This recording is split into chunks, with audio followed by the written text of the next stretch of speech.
সীমান্তে গুলি বিএসএফ এর, মানকাছাড়ের সীমান্তে গুলি বিএসএফ এর, ঠাকুরানবাড়ি সীমান্ত, আর সেখানেই অনুপ্রবেশে বাধা, তারপরেই গুলি। বিজেপির সঙ্গে বচসা বিএসএফ এর।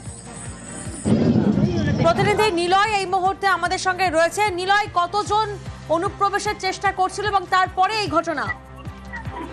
দেখো, মানে আর্মি যেটা প্রেস রিলিজ দিয়েছে সেখানে বলেছে প্রায় 14 থেকে 17 জন অনুপ্রবেশ করার চেষ্টা করছিল।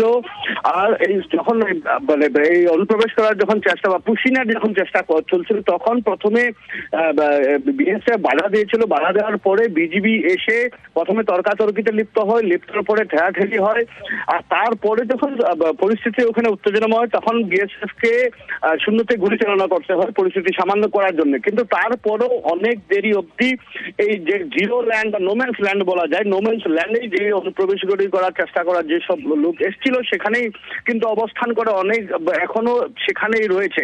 পরিস্থিতি বর্তমান শান্ত, কিন্তু এখনো যে অনুপ্রবেশ করে বা অনুপ্রবেশ করার জন্য যে সব মানুষ এসেছিল তারা কিন্তু এখনো ওই নোম্যান্স ল্যান্ডেই রয়েছে। আর এইটা কিন্তু শুধু ক্ষেত্র মানকাছাড়ে বলেই না, সেটা করিমগঞ্জের করিমগঞ্জ, তার সুতাকান্দি, তারপর ত্রিপুরা সীমান্ত, সব সীমান্তই কিন্তু অহরহ অনবরত এই চেষ্টা চালিয়ে যাচ্ছে বাংলাদেশের তরফ থেকে ভারতে। একদমই সব সীমান্তেই এরকম অভিযোগ সামনে আসছে। মেখলিগঞ্জেও একই অভিযোগ, অবৈধভাবে সীমান্ত পেরানোর চেষ্টা। মেখলিগঞ্জ সীমান্তে ব্যাপক উত্তেজনা, বিএসএফ এর দিকে চড়াও বাংলাদেশের অনুপ্রবেশকারীরা।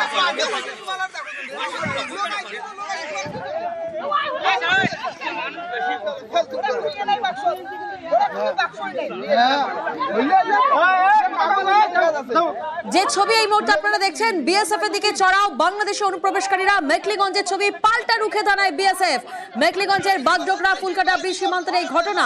প্রতিনিধি শুভঙ্কর এই মুহূর্তে আমাদের সঙ্গে রয়েছেন। শুভঙ্কর, তারপর ঠিক কি পদক্ষেপ নেওয়া হয়েছে?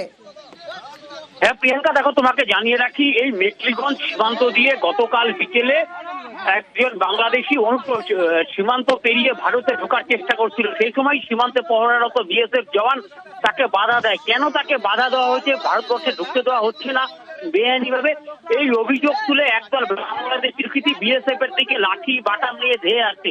পাল্টা বিএসএফ তাদের দিকে ধাওয়া করলে পরে দুষ্কৃতিকারীরা পালিয়ে যায়। এই ঘটনাকে কেন্দ্র করে উত্তেজনা ছড়িয়ে পড়ে সেই এলাকায়।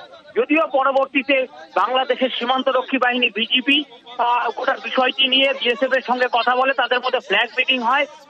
সন্ধ্যাবেলা পরবর্তীতে গোটা বিষয়টি আলোচনার মধ্যে দিয়ে নিষ্পত্তি হয় এবং বাংলাদেশের সীমান্তরক্ষী বাহিনী কথা দিয়েছে আগামীতে যাতে এই ধরনের কোনো ঘটনা না ঘটে বিষয়টি তারা নজর রাখবে। প্রিয়াঙ্কা, মেক ইন ইন্ডিয়ায় জোর, যুদ্ধ বিমান তৈরিতে বেসরকারি বিনিয়োগে অনুমোদন কেন্দ্রের। প্রকল্পের সূচনা প্রতিরক্ষা মন্ত্রী রাজনাথ সিং এর। মেক ইন ইন্ডিয়ায় জোর, যুদ্ধ বিমান তৈরিতে এবার বেসরকারি বিনিয়োগে অনুমোদন কেন্দ্রের। প্রকল্পের সূচনা প্রতিরক্ষা মন্ত্রী রাজনাথ সিং এর।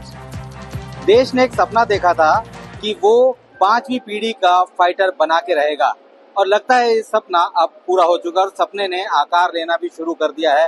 इस वक्त आप ये मॉडल देख रहे हैं, ये बेसिकली एक 1:1 मॉडल है, यानी कि जो 5th generation fighter aircraft M का प्रोग्राम है उसका जब एक्चुअल एयरक्राफ्ट आएगा तो सेम यही होगा। ये पहली झलक है जो आने वाले दिनों में भारतीय आसमान पर अपना दमखम दिखाएगी। दुनिया में कई ऐसे देश थे जिनको लगता था कि सिर्फ उन्हीं के पास तकनीक है, किसी और के पास नहीं, लेकिन अब 5वीं पीढ़ी के एयरक्राफ्ट बनाने की तकनीक हमारे पास भी है और DRDO ने इसको बनाया है। Very happy because the nation is witnessing that air prowess and technological advancements that has happened in the country, that we are showcasing to the entire nation that India is going to have its own 5th generation fighter. We are not far away, we are just reached. অমৃতসরের নাশকতার ছক বানচাল, ভারতের মার খেয়েও চরিত্র বদলায়নি পাকিস্তানের। পাঞ্জাবে খালিস্তানিদের দিয়ে নাশকতার ছক আইএসআইয়ের। অমৃতসরের মাজিদা রোড বাইপাসে বোমা রাখার চেষ্টা, সেই বোমা রাখতে গিয়ে বিস্ফোরণে মৃত্যু হয় খালসা জঙ্গির। বিস্ফোরণের পরই বিশাল পুলিশ বাহিনী ঘটনাস্থলে। নিহত জঙ্গি বব্বর খালসা সংগঠনের সদস্য ছিল। इस आदमी की जो सुबह इंजर्ड हुआ था इसकी डेथ हो चुकी है। ये टेररिस्ट ऑर्गेनाइजेशन का मेंबर ही है और ये जो विस्फोटक सामग्री थी इसको रिट्रीव करने आया था। तो ये भी उसी चीज का ही एक हिस्सा था और जो मरने वाला है उसकी जेब से हमें काफी कुछ क्लू मिले हैं जो इस चीज के साथ टोटली लिंक करते हैं। तो हम आगे अब फर्दर इन्वेस्टिगेट करेंगे। देखिए हाँ, ये जैसे अब पंजाब में ये बब्बर खालसा और ऐसे एक्टिव ही है, तो ये मोस्ट लाइकली बब्बर खालसा का ही ये एक्टिव मेंबर होगा। তৃণমূল সাংসদদের বিশেষ বৈঠক দিল্লিতে। বৈঠকে তৃণমূল সাংসদরা পেহেলগাঁও হামলা নিয়ে বিশেষ অধিবেশনের দাবি, অপারেশন সিঁদুর নিয়ে সংসদে আলোচনার দাবি, পাকিস্তানের জঙ্গি চরিত্র তুলে ধরা নিয়েও কথা। উড়িতে বলুন, পুঞ্চ এবং রাজৌরিতে জনসাধারণের বাড়ির ওপরে বড় বড় গোলা এসে পড়েছে।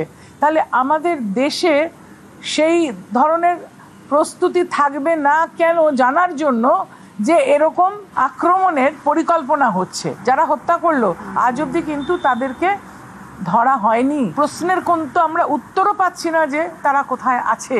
সংসদীয় বিশেষ অধিবেশন ডাকা উচিত, যাতে করে দেশের মানুষের জানার অধিকার আছে।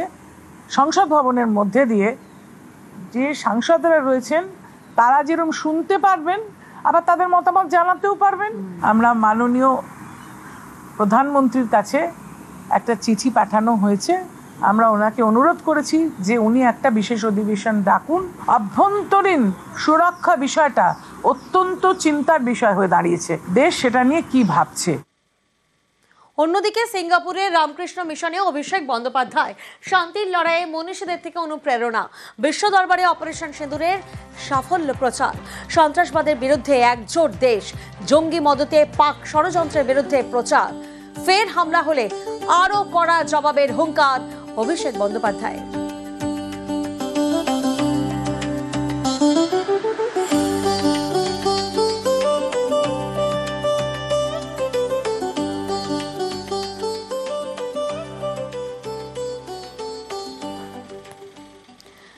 আকাশে রহস্যময় এক আলো। বালুরঘাটের আকাশে গতকাল রাতে রহস্যময় এক আলো দেখা যায়। সীমান্ত লাগোয়া শহরের আকাশে সারি সারি আলোর রেখা। রাতের আকাশের রহস্যই আলো ঘিরে একই সঙ্গে যেমন উৎসাহ ছিল তেমনই আতঙ্ক। কিসের এই আলো? সীমান্ত লাগোয়া শহর আর সেখানেই রহস্যময় এই আলো।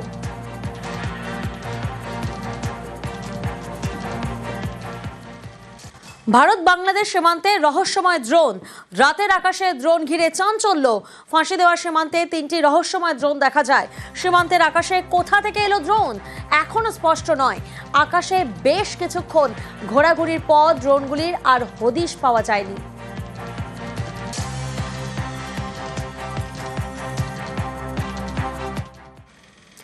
কুখ্যাত রাজাকারের ফাঁসির রদ।